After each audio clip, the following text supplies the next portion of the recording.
বলো বলো বলো good morning, welcome back to our channel. আজ হচ্ছে রবিবার 28শে জানুয়ারি। নতুন একটা ব্লগে সবাইকে অনেক স্বাগত। আর আজ ভালোবাসা জানিয়ে ব্লগটা শুরু করছি।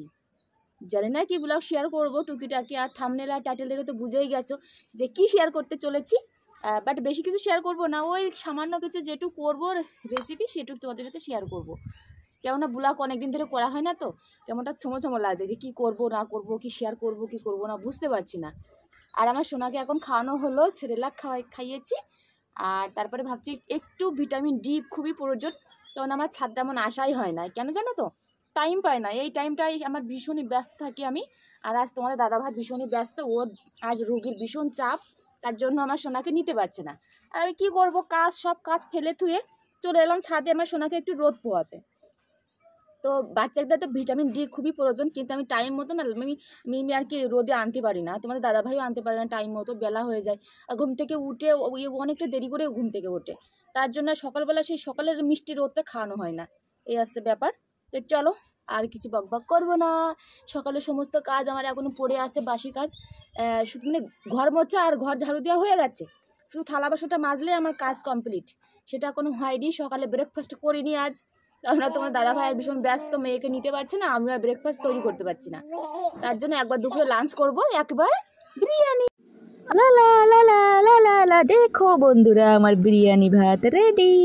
তো এই যে পাশে মাংস কষানো হবে, তার জন্য পেঁয়াজ ভাজা হচ্ছে, ভালো করে একটু লাল লাল করে ভেজে দিয়ে তারপরে কষিয়ে রান্না করব। এখানে এই যে মাংসের জন্য মশলাটাও তৈরি হয়ে গেছে মিক্সিং জারে, আর ও পাশে একটু দুধ জাল হচ্ছে ইন্ডাকশানে। আর এ পাশে প্যানে আলু ভাজা করে নিয়েছিলাম। তো যাই হোক, এই যে ভালো করে কষিয়ে নিচ্ছি। আর আমার শুকনো লঙ্কার পাউডার শেষ হয়ে গেছে, যখনই রান্না করতে যাই তখনই মনে পড়ে। কি জানি না এটা আমার কি ধরনের মনে বুঝতে পারি না, আগে মনে থাকে না, রান্না করার আগে, যখন রান্না করব তখন মনে থাকে। তো যাই হোক, ভাগ্যেশ আমার ঘরে শুকনো লঙ্কার গোটা ছিল, কত না কেন তুতলে যাচ্ছে, কেন বুঝতে পারছি না। ছাদে এসে তোমাদের ভয় জবাব দিচ্ছি, আমি নিচে ঘুমাচ্ছে। আর এই যে ভালো করে কষিয়ে নেব, যেহেতু ঝোল ঝোল করবো না, একদম কষিয়ে কষিয়ে ব্যাট নামিয়ে নেব আর কি, বিরিয়ানিটা তো, তার জন্য ঝোল টোল একটু করবো না। তো এই যে বরের সাথে একটু গল্পও করছি, আমার বর অনেক ধরনের কথা বলছে আর আমি একটু বলছি। এই দেখো কালারটা কিন্তু বেশ ভালো এসেছে, কিন্তু ক্যামেরা করার সময় যে কেন ফ্যাকাশে আসে বুঝতে পারি না। আর এ পাশে আমি পেঁয়াজের ব্রেস্তায় যে করছি, পেঁয়াজের ব্রেস্তাটা একটু ভালো করে ভেজে নেব। তো তেল কিন্তু অনেক দিয়েছিলাম, তারপরেও কেন মনে হচ্ছে যে তেল দিয়ে নিয়ে এখন দেখছি সেটা। তো যাই হোক, এই দুধটা জাল হয়ে গিয়েছে, কেশর আর ভেজাতে হবে। আর এই যে আমার বর দেখো ঘুরিয়ে ঘুরিয়ে দেখাচ্ছে।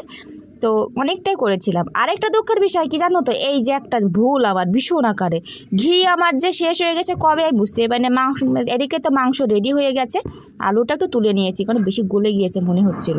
আর পেঁয়াজের বেরেস্তাই দেখো ভেজে নিয়েছি। আর আমার ঘি শেষ হয়ে গেছে, এখন কী করবো অনেক রাত হয়ে গেছে। ঘিকে বরকে তো বলতেও পারবো না যে আমার ঘি এনে দাও, কোনো ও আনবে কোথা থেকে, অনেক রাতে দোকান বন্ধ হয়ে গেছে। তো আমার 1 কিলো ঘি প্রায় কয়েক মাস চলে গেল, শেষ হয়ে গেছে, আবার কিনতে হবে। তো এই যে এখানে আমি একটু সর ছিল আমার ফ্রিজে, সেই সরটা একটু ভালো করে ঘি বানিয়ে নিয়েছি। তা সুন্দরই হয়েছে, মানে একদম ঘির ফ্লেভার, যেহেতু একদম খাঁটি গরুর দুধ তো তার জন্য। তো যাই আমি এখন লেয়ার দিচ্ছি, পুরো কমপ্লিট রান্না বাড়া শেষ। যারা যারা খাবে তারা চলে এসো। আর দুঃখের বিষয় এখন চলে এসো বলছি তোমাদের, আমি ভিডিওটা তো করা ছিল 28 তারিখে, জানুয়ারিতে 28 তারিখে। তো আমি শুধু এডিট করার জন্য, ভয়েস ওভার দেওয়ার জন্য আমি আপলোড করতে পারিনি, সরি আমার প্রিয় বন্ধুরা।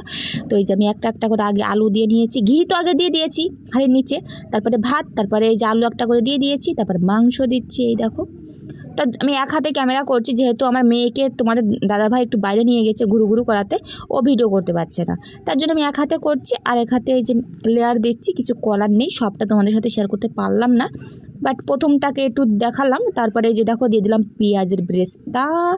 তো পেঁয়াজের ব্রেস্তা আমার এখন না দিয়ে ভাতের উপর দিয়ে ভালো হতো, যাই হোক প্রথম স্টেপ তো কোনো ব্যাপার না। তারপরে যে সব কমপ্লিট দেওয়ার পরে লেয়ার একটা দিয়ে দিয়েছি কেশর ঘি যা লাগে। দেখতে পাচ্ছ দমে বসিয়েছি, বিরিয়ানিটা হবে অন্তত আমি 30 মিনিট মতো রাখবো, তার বেশি রাখতে পারবো না, হয়তো বা 40 মিনিট রাখলে বেশি ভালো হতো, কিন্তু আমার টাইম কম, রাত 10টা বাজে, একটা ছেলে আবার খাবে, সে আমাদের জন্য খাওয়ার জন্য না এখন ওয়েট করে বসে আছে। এরা কিন্তু খায় বিকে আবার সন্ধ্যার দিকে খেয়ে নেয়, আর সেই ছেলেটা রাত 10টা পর্যন্ত ওয়েট করে আছে, যেহেতু আমরা বলেছি খাওয়ার কথা, তাই সে সবসময় থাকে তোমার দাদাভাইয়ের সাথে, তার জন্য। তো এই দেখো এখন সবাই দেখতে পাচ্ছ থালা বাসনের কি অবস্থা। আমার বেসিন দেখো, ওই বেসিন থালা বাসন সব ধুয়ে পরিষ্কার করতে হবে। আর এই যে ওই ইন্ডাকশন থেকে শুরু করে এই প্যান পর্যন্ত আমার থালা বাসনে ভর্তি হয়ে আছে। এটা একটু কমিয়ে দিই, বেশি লো হয়ে যায়, লো করে দিই একটু সামান্য, মিডিয়াম। তো এগুলো চলো পরিষ্কার করে নিই। আজ সর জমে আছে, এখন কিছু করার নেই। ঘি এটা আমারই ভুল, আমার এটাই হয়, শুধু মনে থাকে না। যখন রান্না করতে যাই তখনই মনে পড়ে সব জিনিস। এটাই আমার ভীষণ একটা কি বলবো, কি হয় আমি জানি না, মনে থাকে না, ভুলা রোগ হতে পারে। তো চলো বেশি বকবক করবো না, রাত হয়ে যাচ্ছে, রাত 10টা বাজে। এখন সব এগুলো সব পরিষ্কার করে নিই, ছাপাই করে নিই, ঠিক আছে। আর আমার মেয়ে ওই পাশে ওর পাপার সাথে খেলা করছে।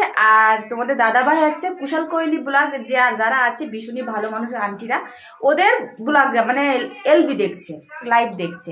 তো ভীষণ ভালো লাগে আসলে ওই কুশল কোহলি ব্লগ, ভীষণই ভালো লাগে। পরিবার সবাই ভীষণই ভালো লাগে, ওদের মন থেকে একটা ভালোবাসা চলে আসে, সাপোর্ট করে প্রচণ্ড সবাইকে, আমাদেরও ভীষণ সাপোর্ট করে। আর ভালোও লাগে, দেখবা যাদের মন থেকে ভালোবাসা হয় না, তাদের কিন্তু যা করবে সেটাই কিন্তু ভালো লাগে, তেমন একটা ব্যাপার। তো চলো, মাথার চুল টুল দেখছো কি অবস্থা, অনেকক্ষণ প্রায় 2 ঘন্টা ধরে আমি বিরিয়ানি করা গুটুগুটু করছি। এখন পরিষ্কার করে নি, টাটা, পরে দেখা হচ্ছে। করে না। তো আবার সোনাকে যে একটু মেটে খাওয়াচ্ছি, একটু মেটেটা খাই, মানে মাছ মাংস একটু দিলে একটু খাই, এখন থেকে খাওয়ানো অভ্যাস করে, বড় হলেও খাবে। আর মেটেটা খাওয়ানো ভীষণই প্রয়োজন, কলিজা খাওয়াচ্ছি। হ্যাঁ বলো, আমি মাংস খাচ্ছি, তোমরা খাবে? চলে আসো, আমার মাছ রান্না করেছে, বিরিয়ানি। তো আমি এখন কি বসানো আছে, এখন ভাবছি এই সুযোগে সোনা ঘুম থেকে উঠে গিয়েছে, তাহলে ওকে একটু খাইয়ে দিই। কিছু বলো না শোনা? আমি কিন্তু ভিডিও শ্যুট করে না, একদম কোনো রকম কাপড়টা একটু মানে শাড়িটা ছেড়েই, আমি কোনো দেখতে পাচ্ছ লিপস্টিক কোনো কিছু মুছতে পারিনি। তো ভাবছি একদম ফ্রেশ হয়ে হাত মুখ ধুয়ে তারপরে একবারে মুছবো খাওয়ার আগে। আর যে ছেলেটা খাবে সে তো বাইরে বসেই আছে, বেচারা যে কত কষ্ট পাচ্ছে আজ আমাদের জন্য। আমি তোমাদের দাদাভাইকে বলছি যে এইভাবে কাউকে খাওয়াবা না, এত লেট করে খাওয়াবা, ফ্রি থাকবো, সবাই সুন্দর করে খাওয়াবো যাতে একটু টাইম মতো খেতে পারে। রাত 10টা বা সময় এই জায়গা মানুষ কে খায় বলো তো? কেউ খায় না এইখানটা, মানুষ একা ঘুম সবাই হয়ে গিয়েছে। আমরা তো খাই 10টা 11টা, আর এইখানে একটা ঘুম হয়ে যায় সবার, এই হচ্ছে ব্যাপার। তো প্রায় 20 মিনিট হয়ে গেল, আর 10 মিনিট মতো রাখবো, 10 মিনিট রেখে তারপরে সবাইকে খাবে আর কি বেড়ে দিয়ে দেবো। তো চলো, আমি চিকেন খাই না, মুরগির মাংস খাই। তো যাই হোক গাইস, হয়ে গেছে আমার বিরিয়ানি। এপাশে আমার সোনাও ভীষণ মস্তি করছে, কেননা যে ভাইটা আসবে খেতে সে চলেও এসেছে, সে কিন্তু সাইডে দাঁড়িয়ে আছে। ও শুধু বলছে যে ভাবি আমাকে ক্যামেরার ভিতরে নিও না, যেহেতু এখানে আমার ভিডিও অনেক লোক দেখে, তার জন্য। আরও যেহেতু ওরা না অন্য জাতি, ওরা মাছ মাংস কিছুই খায় না, ও আবার খায়। তো আমরা যাই কিছু ভালো কিছু করলে না ওকে দিই, ও খায়, ও পছন্দ করে, তার জন্য দিই। ভাবি যে একা কেন খাবো, তার ভীষণই ভালো। তো ও বলছে আমাকে দিও না, যেহেতু আমি যদি এরকম আমাদের ভিতরে ক্যামেরার ভিতরে দেখাও তাহলে এই জায়গায় মানুষ জেনে যাবে যে আমি খাই। তার জন্য ঠিক আছে, কোনো ব্যাপার না, তোমাকে দেখাবো না, আমরাই দেখাবো। তো আমি আগে একটু ঢেলে নিচ্ছি, যেহেতু একটু মিক্স করার ব্যাপার থাকে, একটু মিক্স করলে ভালো হয়। তো এই যে আমি এখন ভালো করে মিক্স করে নিচ্ছি। আর এইদিকে আমার সোনা, তো ওই যে ছেলেটা আসছে না, আমার একটা ভাই এসছে, ওর নাম হচ্ছে, যাক নাম বলবো না, কারণ এখানে আমার অনেক ভিডিও দেখলে আবার সমস্যা। তো যে আমি বাংলায় বলছি তো বুঝতে পারবে না, দেখলেও বুঝতে পারবে না। আর সবাই এখানে না অ্যাভেলেবেল সবাই লোক জানে যে আমরা খাই। এখানে কেন জানে না, মানে অনেক জাতিরা খায় না, আবার চুরি করে এইসব বাচ্চারা ছেলেরা খেয়ে নেয়, এটা হচ্ছে ব্যাপার। বয়স্করা খায় না, অনেক জাতি আছে। তো আমি ভালো করে মিক্স করে নিচ্ছি, এবার আমি সবাইকে বেড়ে দিয়ে দেবো। আর সত্যি কথা বলতে বিরিয়ানিটা কিন্তু জাস্ট অসাধারণ হয়েছিল। আরেকটা কথা, আমি কিন্তু ডিম দেবো না বিরিয়ানিতে, কেননা আমরা যখন বাজারে কিনে খাবো তখন ডিম খাবো, বাট ঘরে না ডিমটা আমার কেমন মানে মাংসের সাথে ডিমটা আমার খেতে ইচ্ছা করে না। আমার বড় সেটা বলে, তোমাদের দাদাভাইও সেটা বলে যে ডিম দেওয়ার কোনো প্রয়োজন নেই, যেহেতু আমরা ঘরে আমরাই তো খাবো, অন্য কেউ তো না। যদি বাইরের কেউ খেত তাহলে কোনো ঠিক ছিল, কোনো ব্যাপার না, ডিম দেওয়া যেত। আর আমরা খাবো বলে ডিম দিলাম না, মাংসের সাথে ডিম আমার কেমন যেন একটা খেতে ইচ্ছা করলো না। তো এই দেখো, এই যে কেমন হয়েছে অবশ্যই কিন্তু কমেন্ট করে জানিও। হ্যাঁ, আর আমার বর কিন্তু কবজি ডুবিয়ে খেয়েছে। এই যে আমি এক হাড়ি দেখলে তো টাপে টোপে আমি করেছি বিরিয়ানিটা, ও কিন্তু একদমই লাস্টে খেয়ে ঠিক, আমিও খুব ভালোই খেয়েছি, বাট বিরিয়ানি বলে কথা, বেশ ভালোই লাগে। আর আমার বর বেশি ভালোবাসে, তোমাদের দাদাভাই বেশি ভালোবাসে। তো অনেক কথা হাসি ঠাট্টা হচ্ছিল এর মাঝে, কিন্তু একটাই দুঃখ, আমি তোমাদের সাথে সেগুলো শেয়ার করতে পারিনি। তার কারণ আছে। ওই দেখো একটা ছেলে দেখতে পাচ্ছ, মাথা দেখা যাচ্ছে হালকা, তো ওকে আমি আনতে পারছি না এই জন্য যে সবাই জেনে যাবে যে ও খায়, ও আমাদের এখানে খায়, কিন্তু ওর বাবা মা কিন্তু জানে যে আমরা খাই, তো আশেপাশে যেসব মানুষজন আসে তারা জানে না। বুঝতেই পারো যেখানে যে পরিবেশ সেই পরিবেশে চলতে হয়, কিছু করার নেই।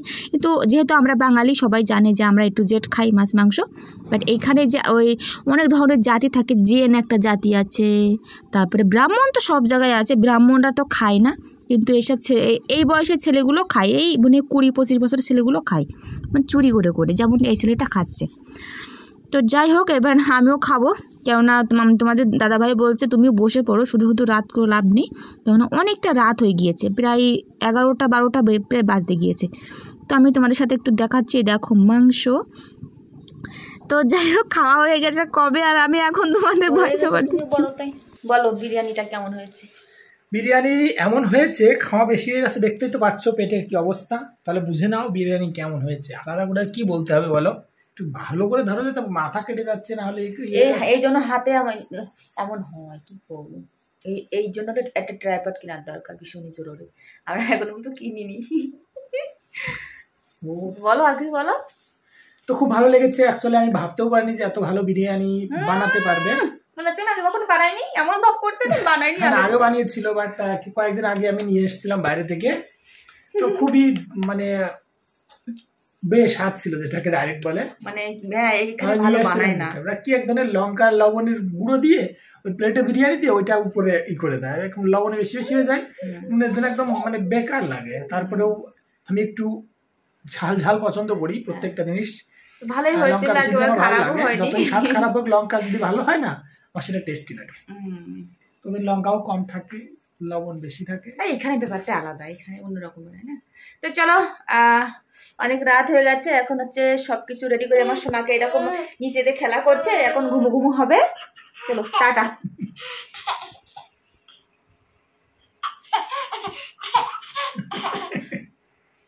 দেখো ভাত ছেড়ে পড়েছি।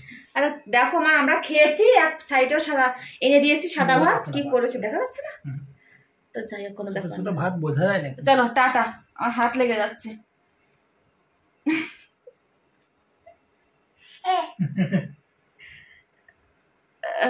ও মা গো, পা লেগে যাচ্ছে, চলো টাটা।